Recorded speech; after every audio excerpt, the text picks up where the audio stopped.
Thanks for tuning in to Simplifying Cyber. I'm Aaron Pritz, and we're here today with special guest hosts Todd Wilkinson and Drew Tharp. And I'm Hi. going to give a little summary of what we're going to talk about because you probably saw in the opener, we were cutting shit with swords and fruits and champagne that we're now drinking. But Drew has been an avid sword collector, over 120 since high school. You saw as we champagne as we Sabrage, the champagne, Sabrage. that it was actually easier than I thought. But I would say we're going to talk about how we got into swords fencing and really how some of these things connect to cybersecurity. So Drew, welcome to the show. Thank you. Thank you. Glad to be here. Give us a little intro about you and how you've been in and around cyber and legal, and kind of where did you come from? Where are you today? Yeah. The boring stuff. Got it. So I'm an attorney. I work for several different companies and also help out here at Reveal Risk with some contracting things. And so I've been involved in cybersecurity and SaaS contracting and things like that for about 12 years. And I've worked for Fortune 500s, multinationals, and also smaller startups, helping them try to get their contract management systems up and running and that sort of thing. Awesome. So. Yeah. And in the contracts, obviously, a lot of times companies are upping their game of what they're requiring: cyber insurance, unlimited liability. Yes. Lots of things that are a tough dance, especially for a boutique and a Fortune 200 to work out. Like, where do you land in the middle somewhere? Yeah. Middle. The risk is especially outsized for cyber issues, because obviously if you have a breach, that can be, that can cost millions and millions and millions of dollars. Yep. And unfortunately they're fairly common. So we have to, so the insurance requirements can be difficult, especially for smaller boutiques to meet those challenges. But and within pharma med device, you spent a lot of time there. What are the emerging things that are on your mind of concerns, both contractual as well as cyber program, as you limited or involved in that? Yeah, absolutely. I mean, I think three things come to mind when it comes to the biotech pharma space.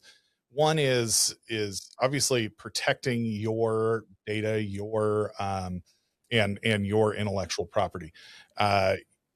I think a lot of the breaches that we see in the biotech space are sometimes aimed at actually stealing intellectual property, not just getting some data so that we can go, find some emails to send to people and all that kind of stuff, steal some social security numbers. A lot of it is focused around actual corporate espionage. And so I think that's something that we have to keep in mind.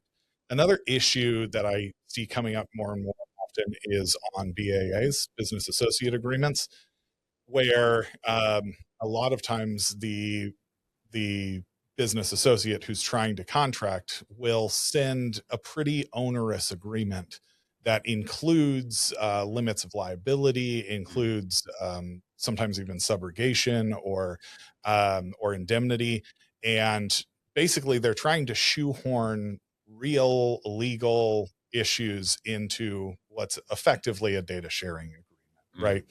And when you try to shoehorn those in, then you have somebody who's not accustomed to looking at those issues, an IT person looking at that agreement and going, okay, whatever, and signing away some very important rights on that BAA.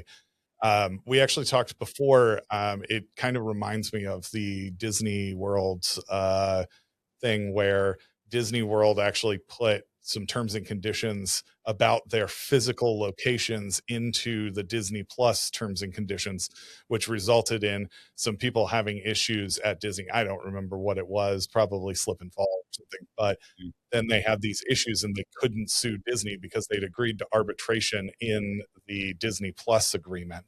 And that bound them to Disney World as well, which is at best disingenuous, at worst unconscionable. So I think that a lot of people, or I think a lot of companies are, or a lot of places are trying to kind of slip some of those past the radar by having a quote unquote lower level person sign a low risk agreement like a BAA or a CDA with some onerous terms. All they were trying to do was watch Star Trek online. Exactly. Yeah, Exactly. The grandkids were over. Exactly. I Star Wars, I believe. Yeah, Star Wars. I'm sorry. Yeah. Sorry. Yeah. Disney hasn't acquired. Not yet. Not yet. No, I mixed up my genres. No, Paramount's next, I'm sure. So it's on there. does anybody know what happened to Cody? Did he get cut with a sword? I don't understand. Well, yeah, we took him out. All right. Or the body cut in half. Take one for the team. Exactly. Anyway, thanks, Todd, for joining. I'm here now. I think let's go back to swords because I think that's what we came for. That we make some connections here. But Drew, I think when we were prepping before the show here, you were talking about fencing was kind of your path into sword collection. Yes. So what we got into was the 4-quadrant fencing model, which I think has a lot of applicability. And we're not going to do with the classic RSA conference, at least 3 to 5 topics on Sun Tzu, Art of War. But let's at least talk about fencing strategy and things that we might be able to learn from that. Yeah, absolutely. Well, and I think I think that it ties in really well to cybersecurity today, because when I learned the 4-quadrant strategy, which I'll explain here in a moment, it really changed the way that I fenced. And that also, I think, can really change the way that we think about cybersecurity.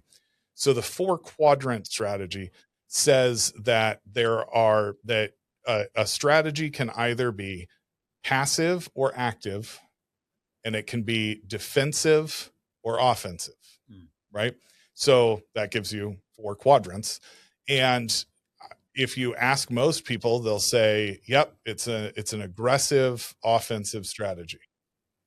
That's the norm, right? I'm going to go get them. I'm going to chase them down. The threat actors, that's all they got, right? Right. On the defensive, yeah. Right.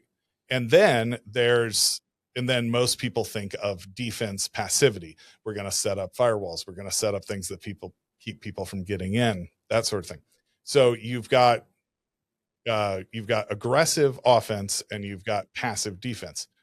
But where most people aren't looking and aren't working is in the passive offense and the aggressive defense.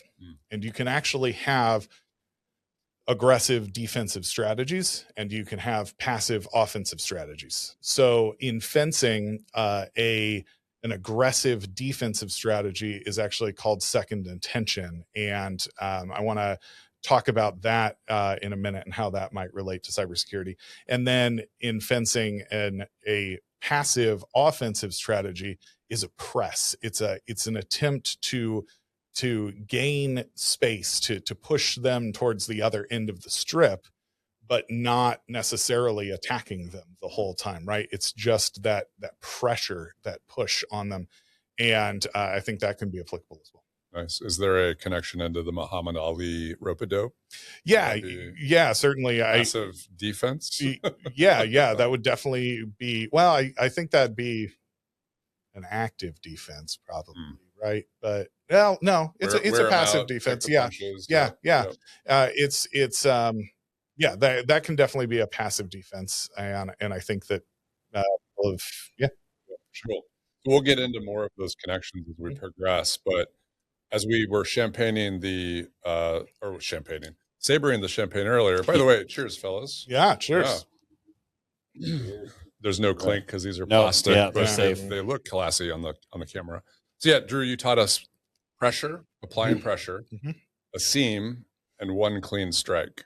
Yes. Which is kind of what a breach looks like, right? Like there's a weakness, there, the seam, and there's some sort of pressure, whether it's social engineering or urgency, sense of urgency, and panic, and then that one clean strike, you're in. So it definitely feels like, especially in healthcare, with some of our healthcare clients, have heavily been a target in both ransomware and BEC since COVID. Really, there was kind of a pass on healthcare before that, and then really during COVID, the threat actors went all in. And it's a shame, but it's the reality now. Right. But what else can we learn from kind of the 4-quadrant model and ways that individuals could both reduce the seams as well as be more, maybe we can talk about active offense, or really, I think we said aggressive defense. Aggressive that sounds defense. like the best option on the other end of the table, right? Yes.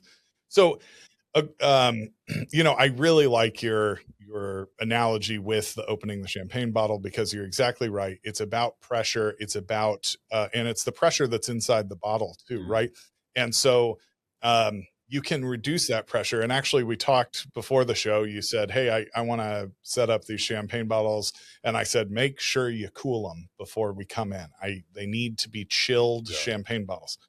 And the reason why that is because the pressure inside the champagne bottle will rise if it's warmer, because gases expand in. So more spray, so there will be, right. And it can actually completely destroy the bottle, just blow up the bottle when you try to do the sabrage.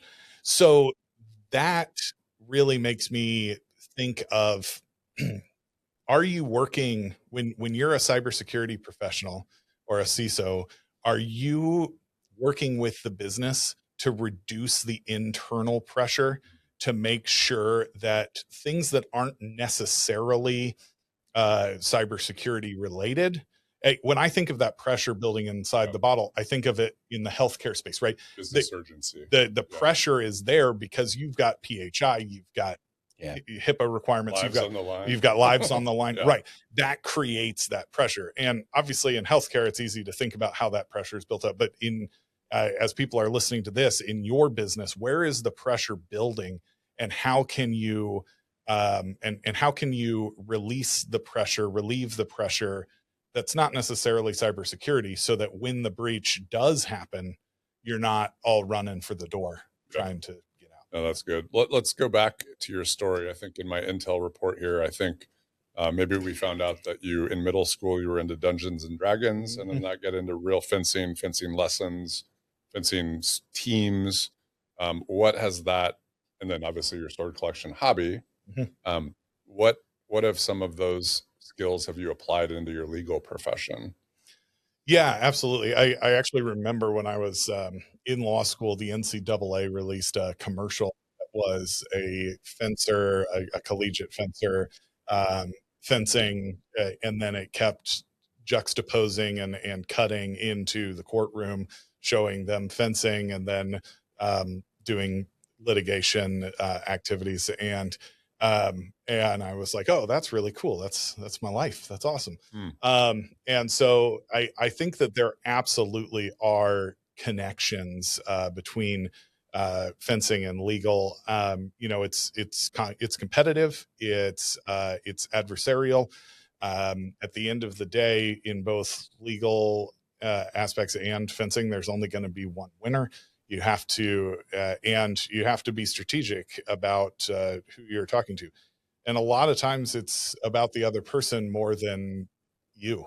A lot of times the other person, if you know them, if you've fenced them before, if you've worked with them, or if you've competed against them before, you can know what kinds of things they're going to do. Like what they're doing exactly. And so, so I think that is true in law too.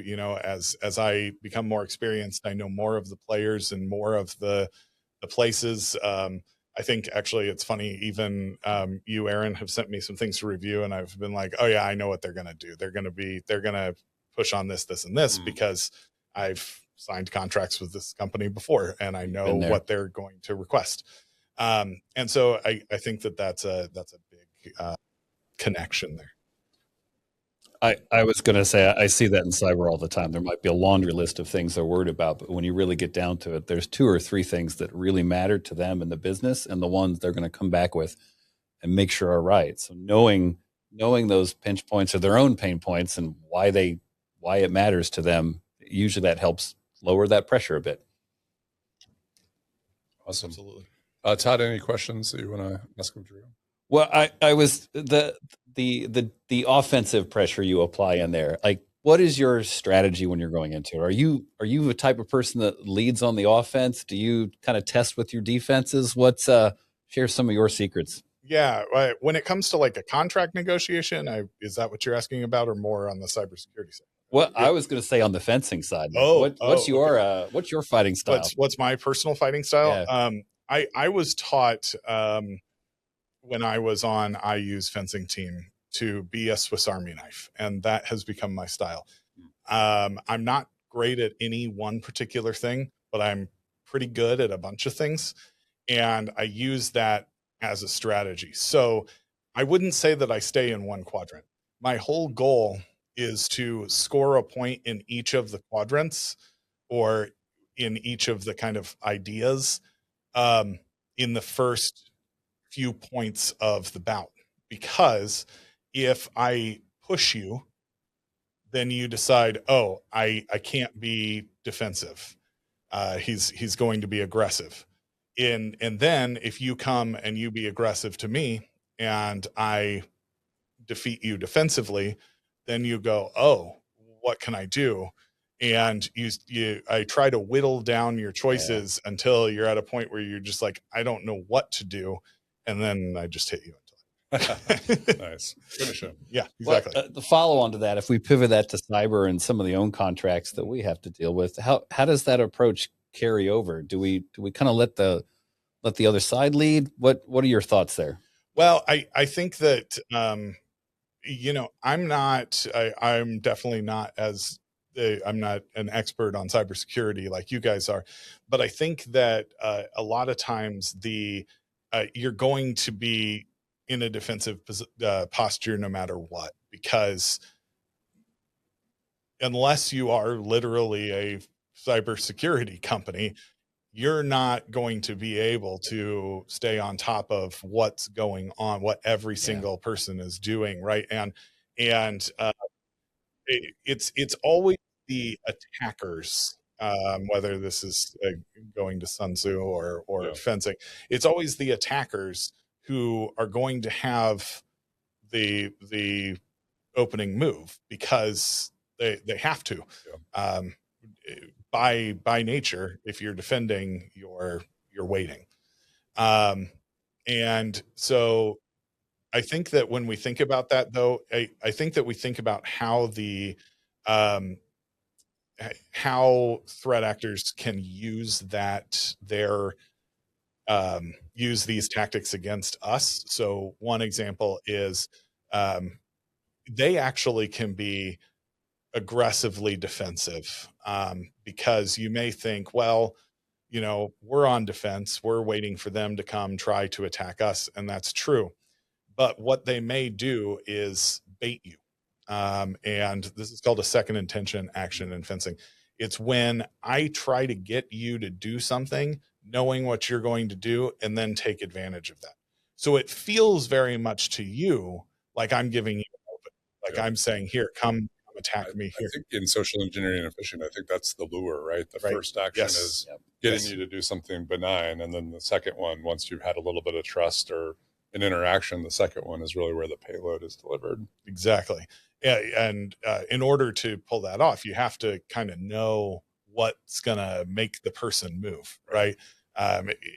If you send me an email and it comes from, a bunch of random letters at, hotmail.au.co, I'm going to go, oh, that's stupid. That's somebody attacking me. But if you send me an email that has that's masked so that it appears as though it's one of my friends or family, then that's obviously going to work better.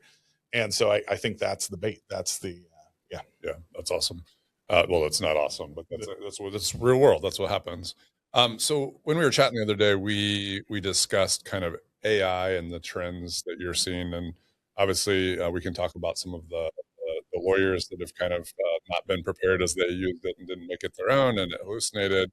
But we also talked about Harvey AI. So maybe cover both those topics. Tell us what Harvey AI is and go from there. Yeah, sure. So Harvey AI, I think, and I don't want to be a promoter here. I'm not affiliated with Harvey at all. I just have a client who uses Harvey, and and they've requested me to use their instance to do some things. And frankly, I've been really impressed with it, what it can produce, what it can do, how it can streamline work.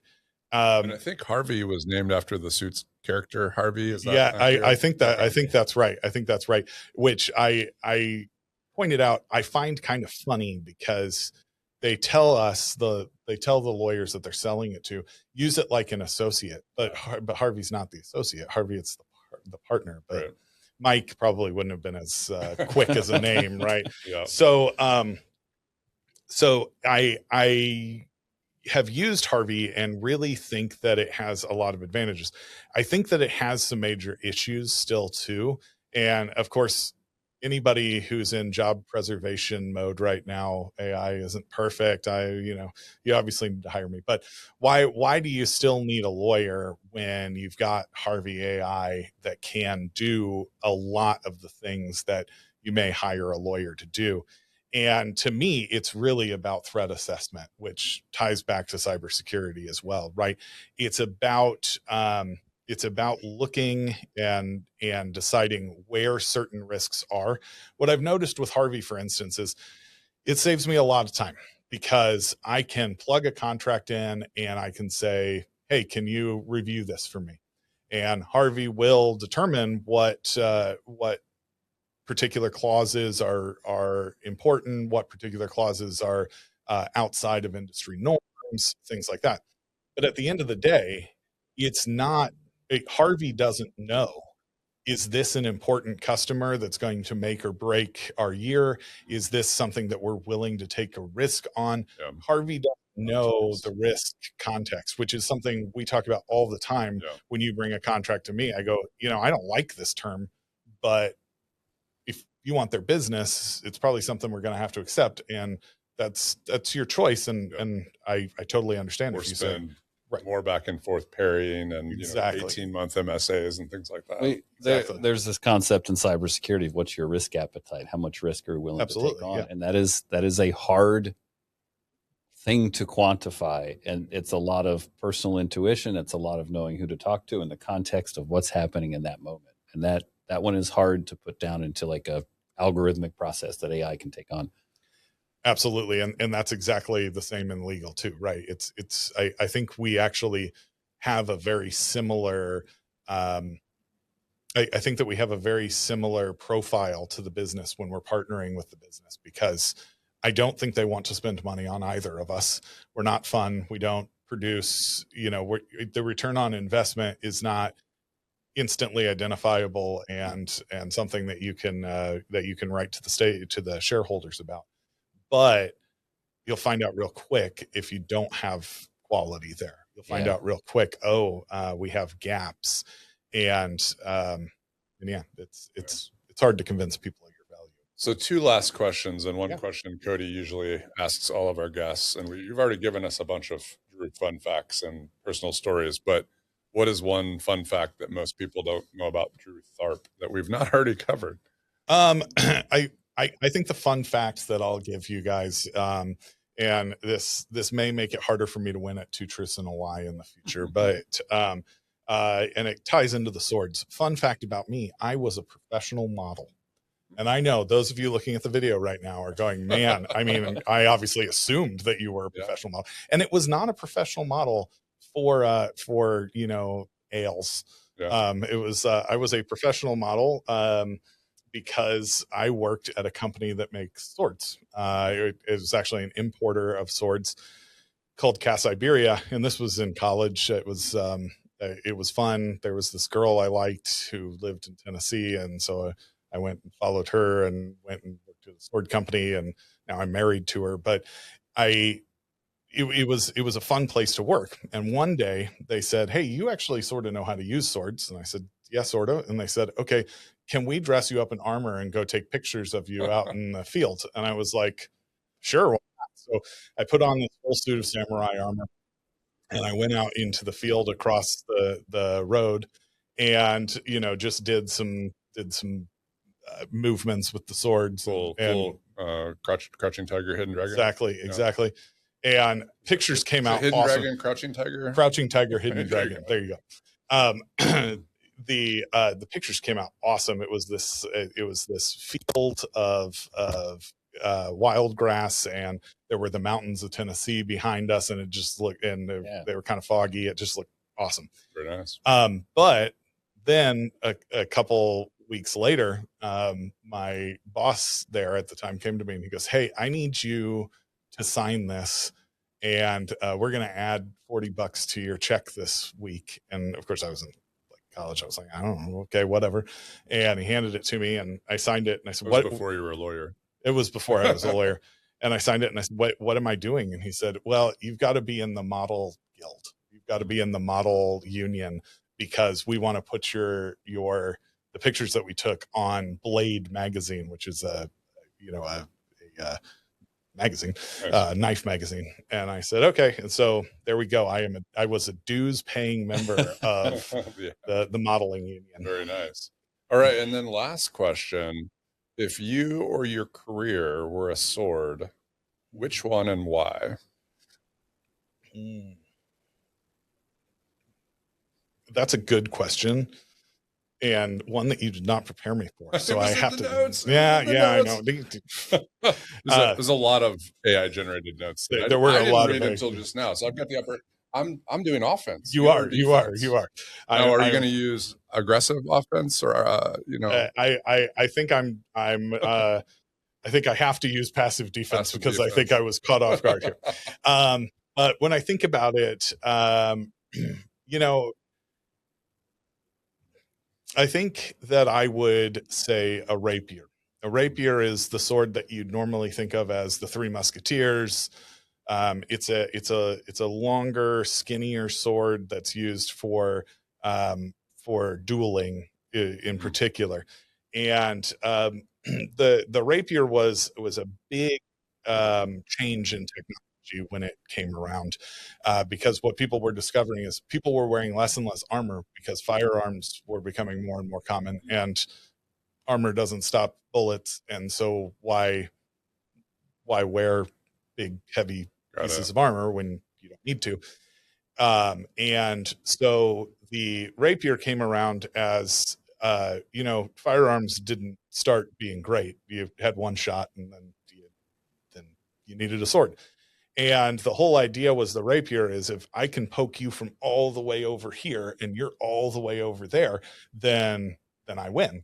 And so actually, it's funny, over time we see there were laws put in place in places like Vienna and Paris and London that limited the length of rapiers because people were getting 50, 60-inch rapier blades. Long range. The very long range. And then, of course, knocking over people when they're walking through the streets and doing all this kind of stuff.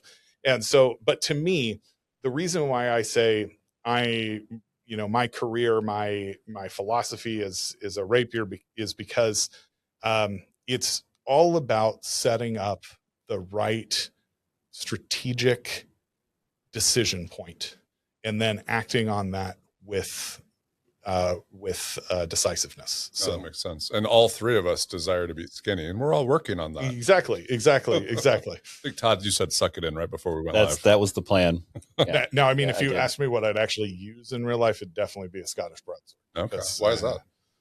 Because I'm a big guy and I like to hit things hard. Okay. All right. Awesome. Well, Drew, thanks for coming on the show. Really enjoyed. This is probably my favorite episode, and we've destroyed the most fruit and champagne, and appreciate it. Yeah, absolutely. Thank you guys for having me. It's been great. Awesome. Cool.